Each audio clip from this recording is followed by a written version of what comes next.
আলহামদুলিল্লাহ আমি কবুল করি। আলহামদুলিল্লাহ আমি কবুল করি।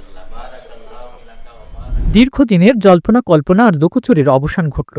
শোবিজ অঙ্গদের বহুল আলোচিত জুটি উপস্থাপক রাফসান শাবাব এবং কণ্ঠশিল্পী জেফার রহমান অবশেষে এক ছাদের নিচে বসবাসের আনুষ্ঠানিক ঘোষণা দিলেন। সামাজিক যোগাযোগ মাধ্যমে বিয়ের ছবি প্রকাশ করে নিজেরাই এই সুখবর নিশ্চিত করেন।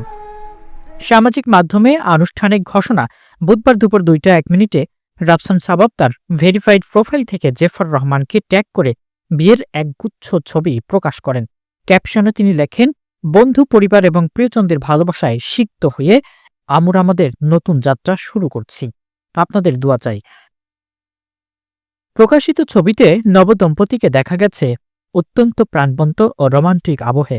কনে জেফার রহমান সেজেছেন ঐতিহ্যবাহী লাল রঙের শাড়িতে, সঙ্গে রয়েছে সোনালি ও সবুজ পাথরের ভারী গয়না। অন্যদিকে বর রাফসান শাবাবকে দেখা গেছে ক্রিম বা অফ হোয়াইট রঙের শেরওয়ানি ও পাগড়িতে। একটি ছবিতে দুজনকে একে অপরের হাত ধরে ভালোবাসার দৃষ্টি বিনিময় করতেও দেখা যায়। আবার অন্য ছবিতে তারা হাসিমুখেই ক্যামেরাবন্দী হয়েছেন। রাফসান ও জেফারের ঘনিষ্ঠতা নিয়ে শোবিজ পাড়ায় চর্চা অনেক দিনের।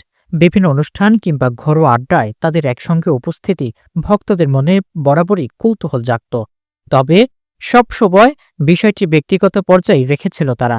বিয়েরই ঘোষণার মাধ্যমে এই রহস্যের ইতি টানলেন এই তারকা দম্পতি। রাফসান শাবাব দীর্ঘদিন ধরে দেশের শীর্ষ স্থানীয় সব ইভেন্ট এবং শো উপস্থাপনা করে নিজের শক্ত অবস্থান তৈরি করেছেন। অন্যদিকে জেফার রহমান তার গায়িকী বা ফ্যাশন সেন্স দিয়ে জয় করেছেন তরুণ প্রজন্মের মন। দুই ভবনে দুই সফল মানুষের এই নতুন পথচলা বিনোদন জগতে এক নতুন মাত্রা যোগ করল।